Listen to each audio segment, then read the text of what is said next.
तो आज का स्टोरी है Nelson Mandela the long walk to freedom. ये एक ऑटोबायोग्राफी है नेल्सन मंडेला का। अब अगर तुम्हें कुछ ऐसा लग रहा है कि ये कहीं बिहार के कोई गांव से तो नहीं है जिसका असली नाम नरेश कुमार महतो है, तो ऐसा कुछ नहीं है। नेल्सन मंडेला साउथ अफ्रीका का है, एक ऐसा कंट्री जहां में 300 सालों तक व्हाइट लोगों ने राज किया और उन्होंने एक ऐसा सिस्टम बनाया जिसे कहते हैं अपार्थाइड सिस्टम, जहाँ पे रंग के बेस पे भेदभाव किया जाता था लोगों के साथ। स्पेशली काले लोग जो थे उन्हें कुत्तों की तरह ट्रीट करा जाता था अपने ही कंट्री पे। और इसी सिस्टम से लड़ रहे थे साउथ अफ्रीका के अंदर पे नेल्सन मंडेला और उनका political party African national Congress, और इसी वजह से उन्हें 27 इयर्स जेल में बिताना पड़ा। बट एट द एंड 1994 को वो इस सिस्टम को खत्म करते हैं और अपने कंट्री को आजाद करते हैं और बनते हैं अपने कंट्री का पहला प्रेसिडेंट और अपने ही कंट्री का father of the nation, like हमारे महात्मा गांधी। तो आज का जो स्टोरी है ना, इस खास डेट के ऊपर बेस्ड है, 10 मई 1994। इस डेट को हो सके तो इस चैप्टर के अंदर पे याद रख लेना, क्योंकि सबसे इंपॉर्टेंट चीज है, बहुत ही खास है। अब क्यों खास है? क्योंकि 300 सालों का जो ये गुलामी था ना, इससे साउथ अफ्रीका को आजादी मिलने वाला था आज, यानी कि 10 मई 1994 को। स्टोरी में डिटेल में पहले हम जानेंगे इनॉग्रेशन सेरेमनी के बारे में, जो कि इस डेट को होता है। अब ये inauguration ceremony union building Pretoria के अंदर पे होने वाला था। अब ये ऐसा ही जैसे हमारे कंट्री के अंदर पे रेड फोर्ट है। अब यहाँ पे एक समय में पहले सफेद लोगों का राज हुआ करता था, बट आज रंग बिरंगे काले गोरे नीले हर तरह के लोग आए हुए थे। इंटरनेशनल लीडर्स डिफरेंट कंट्रीज के अटेंड कर रहे थे इस इनॉग्रेशन सेरेमनी को, क्योंकि मैंने बताया तुम्हें कि आज बहुत ही खास दिन था। पहली बार साउथ अफ्रीकन सॉइल पे एक democratic non racial government form होने वाला था। समय आता है स्वेयरिंग सेरेमनी का, यानी कि शपथ ग्रहण समारोह। कसम उसमें खाने है भाई साहब, देश बन रहा है तो देश का प्रेसिडेंट भी बनेगा, वाइस प्रेसिडेंट भी बनेगा, सब बनेगा। कैसे बनता है वो देखना है। नेल्सन मंडेला अपनी बेटी जिनानी के साथ आई हुई थी स्वेयरिंग सेरेमनी को अटेंड करने के लिए और अपने आप को पहला प्रेसिडेंट घोषित करने के लिए। बट उन्हें लाइन वगैरह करा दिया यार। सबसे पहले बुलाया गया मिस्टर डी क्लर्क, जो कि कसमें में खाते as a second deputy president. फिर बुलाया गया ताबो बेकी को, वो भी कसमें उसमें खाते अपने देश के नाम पे और बनते फर्स्ट डेप्यूटी प्रेसिडेंट। एंड आखिर में बुलाया जाता है हमारे नेल्सन मंडेला जी को, कसमें उसमें खाने के लिए और बनने के लिए साउथ अफ्रीका का फर्स्ट प्रेसिडेंट। आते वो और मन ही मन सोच रहे होते हैं, यार 80 साल के बुड्ढे को इतना इंतजार करा दिया, अब घुटनों में दर्द हो रहा है, थोड़ा उम्र का इलाज कर लेते हैं। मजाक कर रहा हूँ। वो आते अपने देश के नाम पे कश्मीर उसमें खाते हैं और एक बहुत ही फेमस स्पीच देते हैं, जिसका लिंक मैं तुम्हें डिस्क्रिप्शन पे दे रहा हूँ। उम्मीद करूंगा कि तुम जाके देखो। और तुम्हारे सामने पूरा का पूरा स्पीच ये रहा जो उन्होंने उस दिन स्वेयरिंग सेरेमनी के दौरान दिया था। हम ना क्या करेंगे, डिकोड करते हैं कि एग्जैक्टली क्या क्या कहा था उन्होंने, की हाईलाइट्स को देखेंगे। तो स्पीच के अंदर में सबसे पहले उन्होंने मेंशन करा इतने लंबे समय के बाद जो हमारे देश को फ्रीडम और लिबर्टी मिला है, उसके लिए वो बहुत थैंकफुल है, क्योंकि उन्होंने एक ऐसे ह्यूमन डिजास्टर से ओवरकम करा है जिसके बारे में सोचना भी डरावना है। लिटरली ब्लैक लोगों के खिलाफ घनघोर अत्याचार हो रहा था उस समय। एक समय को साउथ अफ्रीका को रिकॉग्नाइज करा जाता था, एक ऐसा कंट्री जहाँ पे रेशियल डिस्क्रिमिनेशन होता है, नियम कानून फॉलो नहीं होता। बट आज वही कंट्री वेलकम कर रहा है पूरे दुनिया को अपने जमीन पे, जो कि सिंबलाइज कर रहा है victory of justice, peace and humanity का। फिर वो जितने भी वर्ल्ड लीडर्स उस स्वेयरिंग सेरेमनी को अटेंड करने के लिए आए हुए थे, उन्हें थैंक करता है और बताता है कि फाइनली हमारे कंट्री ने अचीव कर लिया पॉलिटिकल फ्रीडम। अब यहाँ रुकते नहीं है, फिर वो कसम खाते हैं कि पॉलिटिकल फ्रीडम तो हमें मिल गया, बट अब जो है आजादी देना पड़ेगा अपने लोगों को गरीबी से, भुखमरी से और भी किसी तरह का डिस्क्रिमिनेशन जो हो रहा है उससे। और स्पीच खत्म करते हैं इस बात से, गॉड ब्लेस अफ्रीका। था ना मजेदार स्पीच भाई साहब। मैं उम्मीद करूंगा तुम जाके डिस्क्रिप्शन पे उस लिंक को चेकआउट करोगे और वीडियो को देखोगे। बाकी यार स्पीच देने से याद आया, मैंने भी अपने स्कूल पे स्पीच कंपटीशन में पार्टिसिपेट करा था। एंड आई डोंट नो मैंने क्या स्पीच दिया उस दिन। मुझे तो लग रहा था मैंने कुछ बहुत बढ़िया बोला है, बट जब मैं स्टेज से उतरा मुझे समझ नहीं आया कि ये मेरे स्किल का जादू है कि वो इमोशनल होगी या मतलब क्या चीज़ है। खैर उसके बाद मेरे दोस्त ने मुझे रियलिटी चेक भी दिया कि भाई तो क्या बकवास कर रहा था वहाँ जाके, तेरी एक बातें समझ नहीं आई हमें। और उसकी बातें सुन के आई वाज लाइक क्या, मैंने 10 मिनट तक वहाँ बकबक करा और तुम लोगों को एक बात समझ नहीं आया।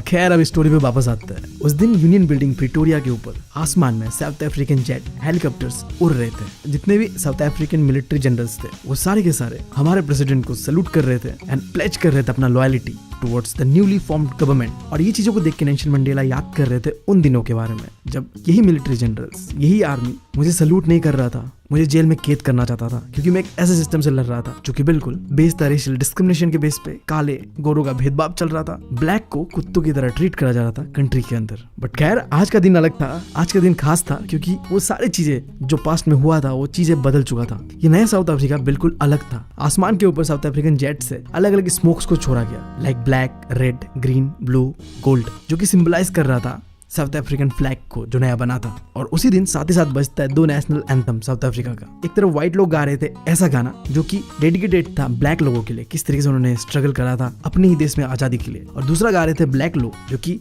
हुआ करता था एक समय में व्हाइट लोगों का नेशनल एंथम, जो कि अगेन सिंबलाइज कर रहा था कि देखो हमारे कंट्री में किस लेवल का इक्वालिटी आ चुका है। काला गोरा का जो भेदभाव है ना, हमने उसे पूरी तरीके से मिटा दिया है। पता नहीं हमारी इंडिया में ये चीज कब हो पाएगा। खैर, अब नेल्सन मंडेला जी याद कर रहे थे कि आज का दिन क्यों इतना खास है, और तुम भी जान लो ये चीज। ये जो दिन है आज, ये बहुत ही हिस्टोरिकली सिग्निफिकेंट है, क्योंकि जो 20th सेंचुरी था ना, उसका शुरुआती दौर ऐसा था जब नेल्सन मंडेला जी पैदा भी नहीं हुए थे। व्हाइट लोग इकट्ठा होते हैं, यूनाइट होते हैं और एस्टैब्लिश करते हैं ऐसा सिस्टम जिसका नाम मैंने बताया तुम्हें, अपार्थाइड सिस्टम, जो कि प्योरली बेस्ड था रेशियल डिस्क्रिमिनेशन करने का, रंग के भेदभाव पे। मतलब काले लोगों को तो देश के अंदर पे जानवरों की तरह ट्रीट करना, यही मकसद था सफेद लोगों का, और उन्होंने वो चीज करा भी। और इसी 20th सेंचुरी का जो फाइनल डिकेड है ना, जहां मैं आज मैं 80 साल का हो चुका हूँ, नेल्सन मंडेला अपने आप को कहते हैं, इस अपार्थाइड सिस्टम को पूरी तरीके से हटा दिया गया है और कंट्री ने एस्टैब्लिश करा है फ्रीडम सबके लिए। रंग के भेद पे कोई भेदभाव अब होता नहीं है हमारे कंट्री के अंदर में। इसी के साथ साथ नेल्सन मंडेला याद कर रहे थे उन लोगों का सेक्रीफाइस, जिसके वजह से आज का ये दिन आ पाया। वो कह रहे थे कि आज मैं जो भी कुछ हूँ,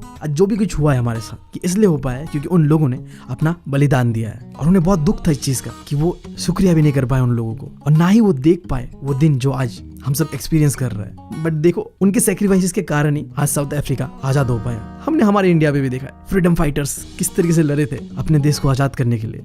बट ऊपर बैठ के वो जरूर रिग्रेट करते हो कि क्या यार, हमारे फ्यूचर जनरेशन ऐसे निकलेंगे, हमने नहीं सोचा था, निकम्मे तो है ही हम। खैर, कोई बात नहीं।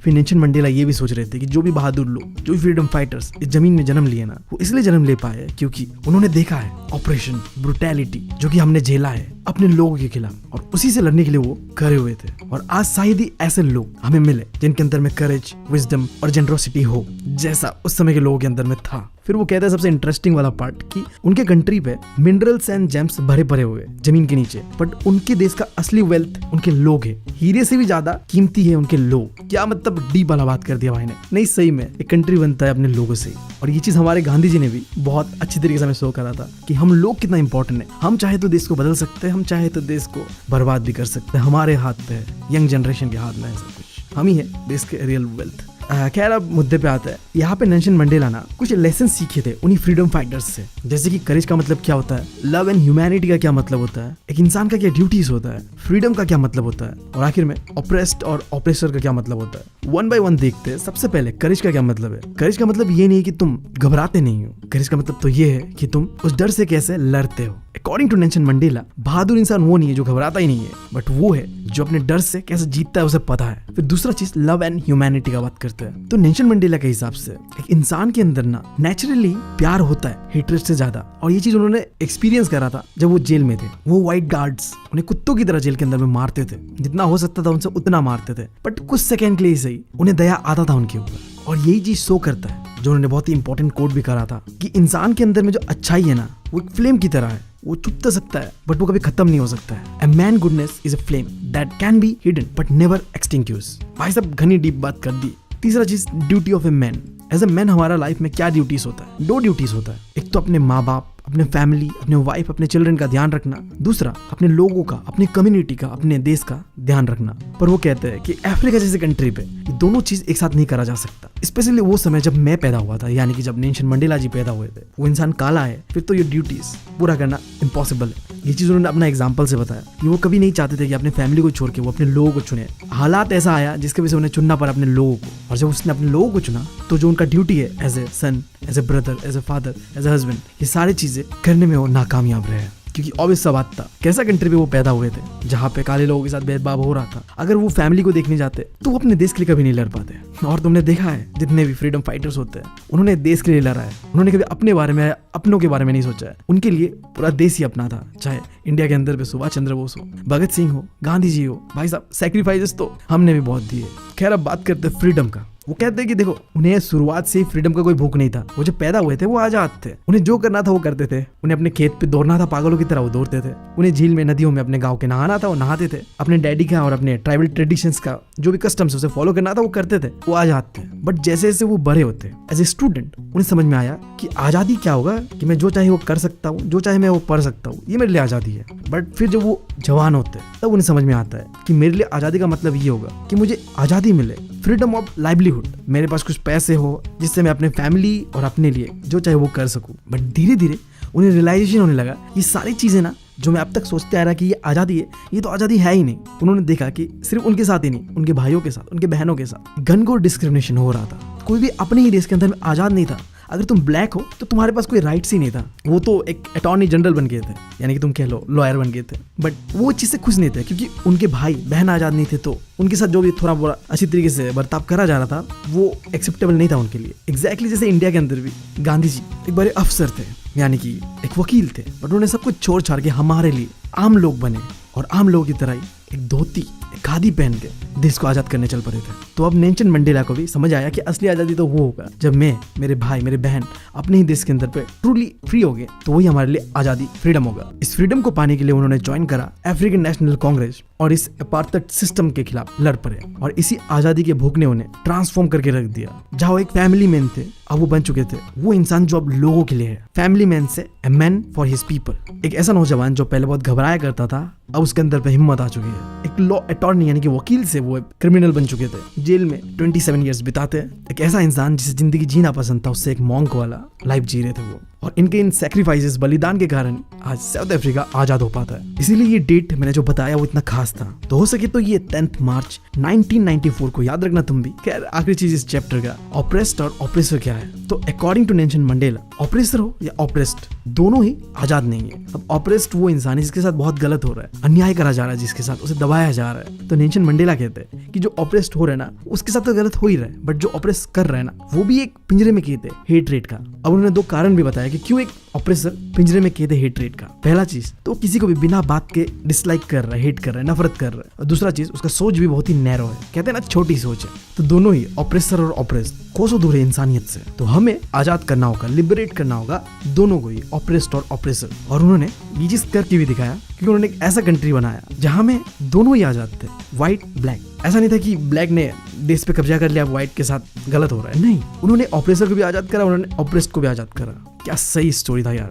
उम्मीद है तुम लोगों को पसंद आया होगा, और अगर पसंद आया ना यार तो चैनल को सब्सक्राइब करना भूलना मत। और हाँ, तुम्हारे भाई ने एक नया बुक लॉन्च किया है द रिवीजन कैप्सूल के नाम से। तो अगर तुम लोग का रिवीजन करने में कोई भी दिक्कत हो रहा है तो तुम लोग बाय कर सकते हो इसे। काफी ऑसम किताब है, लिंक डिस्क्रिप्शन पे, अमेजॉन, फ्लिपकार्ट दोनों का ही। और यार इस वीडियो का पूरा एनिमेशन का क्रेडिट जाता है द सिबलिंग्स वाले चैनल को, तो जाके उसे भी सब्सक्राइब कर लेना, वरना मेरी बहन मुझे मार देगी यार। तो ठीक है, मिलते हैं अगली वीडियो में। Thank you, love you all.